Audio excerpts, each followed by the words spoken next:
નમસ્તે વિદ્યાર્થી મિત્રો, હું વિરલ લહેરી ભોલકા સાગર વિદ્યાભવનમાં આપ સૌનું હાર્દિક સ્વાગત કરું છું.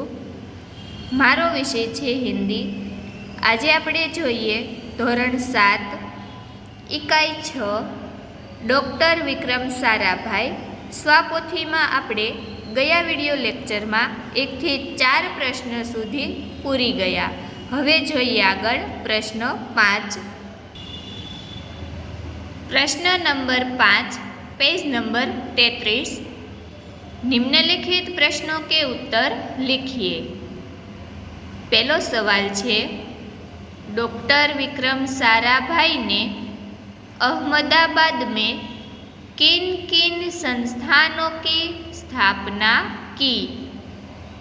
तो जवाब में आवशे डॉक्टर विक्रम साराभाई ने सन 1947 में अहमदाबाद में भौतिकी अनुसंधान प्रयोगशाला की स्थापना की. अहमदाबाद में ही उन्होंने टेक्सटाइल इंडस्ट्रीज रिसर्च एसोसिएशन की आधारशिला रखी. डॉक्टर विक्रम साराभाई के ही प्रयासों से अहमदाबाद में लोक विज्ञान केंद्र एवं नेहरू विकास संस्थान की स्थापना हुई. हवे जोइए आगळ सवाल नंबर 2. डॉक्टर भाभा की मृत्यु के बाद डॉक्टर विक्रम साराभाई को कौन सी जिम्मेदारी सौंपी गई? बीजा सवालनो जवाब लखिए. डॉक्टर भाभा की मृत्यु के बाद परमाणु ऊर्जा संस्थान का उत्तरदायित्व डॉक्टर विक्रम साराभाई को सौंपा गया. उन्होंने भारतीय अनुसंधान केंद्र का गठन किया. उन्होंने इस केंद्र की गतिविधियां आगे बढ़ाई. आज हमारे देश में दूरसंचार, अल्पविराम दूरदर्शन और मौसम विज्ञान से संबंधित अनेक उपग्रह डॉक्टर विक्रम साराभाई के सफल प्रयत्नों के परिणाम है. इस दृष्टि से उन्होंने देश की बड़ी सेवा की.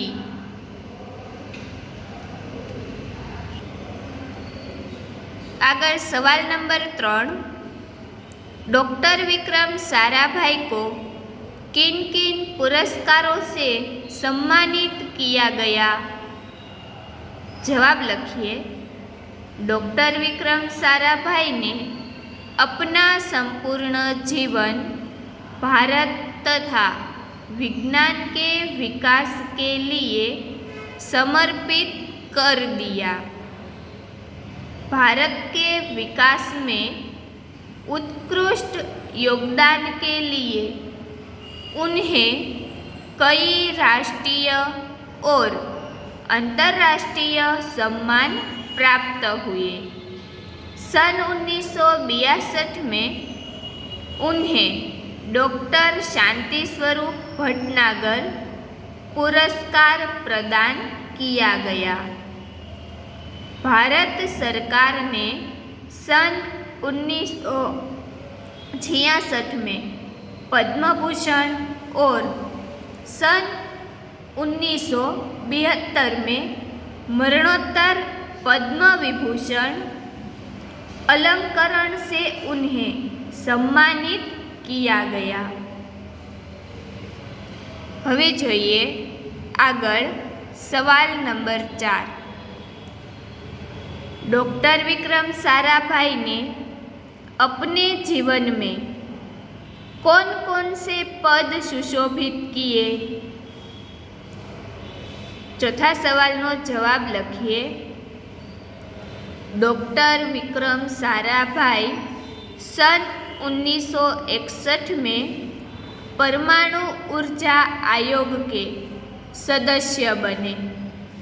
भारतीय अनुसंधान केंद्र के पहले अध्यक्ष विक्रम साराभाई ही थे। सन 1968 में उन्हें संयुक्त राष्ट्र संघ में यूनेस्को के विज्ञान विभाग के अध्यक्ष बनाए गए। सन 1970 में वे वियना शांति अंतर्राष्ट्रीय अणु मंच के 14वीं परिषद के प्रमुख बनाए गए। सन 1971 में वे संयुक्त राष्ट्र परिषद के उपाध्यक्ष नियुक्त हुए।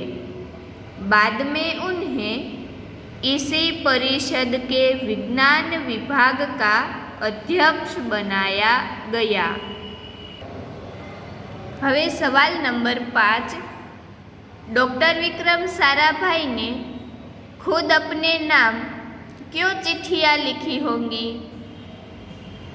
આપણે સંવાદ લખવાનો છે તો શિક્ષક કહે છે, કાઉન્સમાં વિદ્યાર્થી से, तुम कैसे कह सकते हो कि व्यक्ति में बड़ा बनने की इच्छा बचपन से ही होती है?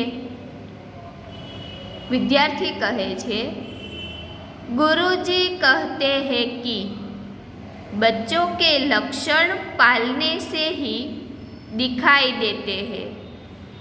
विक्रम साराभाई को ही लीजिए, उनमें प्रसिद्ध होने की इच्छा बचपन से ही जाग उठी थी। शिक्षक कहे छे, वह कैसे?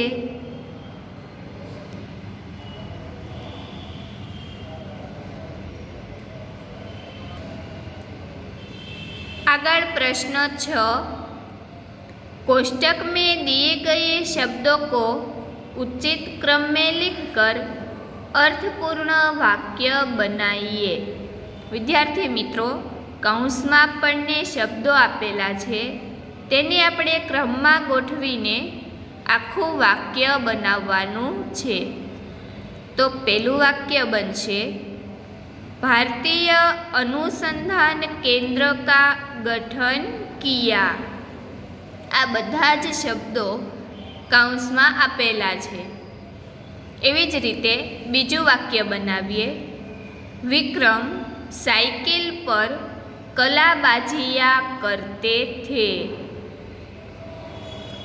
त्रीजुं वाक्य, यह बालक बड़ा होकर यशस्वी बनेगा। चौथुं वाक्य लखिए, उनके प्रयासों से अहमदाबाद में लोक विज्ञान केंद्र की स्थापना हुई है। पांचवों वाक्य, डॉक्टर विक्रम ने भारत के विकास में उत्कृष्ट योगदान दिया। आगळ प्रश्न 7, निम्नलिखित शब्दों के वचन बदलिए। पहलू छे लड़का, तो तेनुं वचन परिवर्तन करिए लड़के। बीजू छे किताब, तो तेनुं आवशे किताबे। त्रीजो शब्द छे नदी, तो तेनुं बहुवचन थशे नदिया। 4 नंबर लिफाफा, तो तेनुं बहुवचन थशे लिफाफे। 5 नंबर में छे नारी, तो तेनुं बहुवचन आवशे नारिया। 6 नंबर माली, तो मालीनुं बहुवचन थशे माली। आगळ प्रश्न नंबर 8, निम्नलिखित वाक्यों में रेखांकित सर्वनाम का प्रकार बताइए। विद्यार्थी मित्रों, वाक्य में आपने जे नीचे लाइन दौरेली है ते शब्दनो आपणे सर्वनामनो प्रकार लखवानो छे। पहेलुं छे पेड़ के नीचे कोई खड़ा है। तो ते केवुं सर्वनाम छे? अनिश्चयवाचक सर्वनाम। कोई, कोई एटले कोई नामनो उल्लेख नहीं करेलो। कोई एटले कोईमां तो घणा बधा आवी शके। बीजું वाक्य, पता नहीं यह संदूक किसकी है। तो तेनो प्रकार छे अनिश्चयवाचक सर्वनाम। त्रीजું वाक्य, यह शिवाजी का किल्ला है। तो तेनो प्रकार आवशे निश्चयवाचक सर्वनाम। 4 नंबर, वह श्याम का मित्र है। तो तेनो प्रकार आवशे निश्चयवाचक सर्वनाम। 5 नंबर, लड़का कुछ खाना चाहता था। तो तेनो प्रकार छे अनिश्चयवाचक सर्वनाम। विद्यार्थी मित्रों, આપણે વ્યાકરણમાં સર્વનામ અલગથી ટોપિક ભણીશું। વિદ્યાર્થી મિત્રો, અહીં આપણો પાઠ 6 પૂર્ણ થાય છે। હવે આગળનો પાઠ આગળના વિડિયો લેક્ચરમાં જોઈશું। અસ્તુ।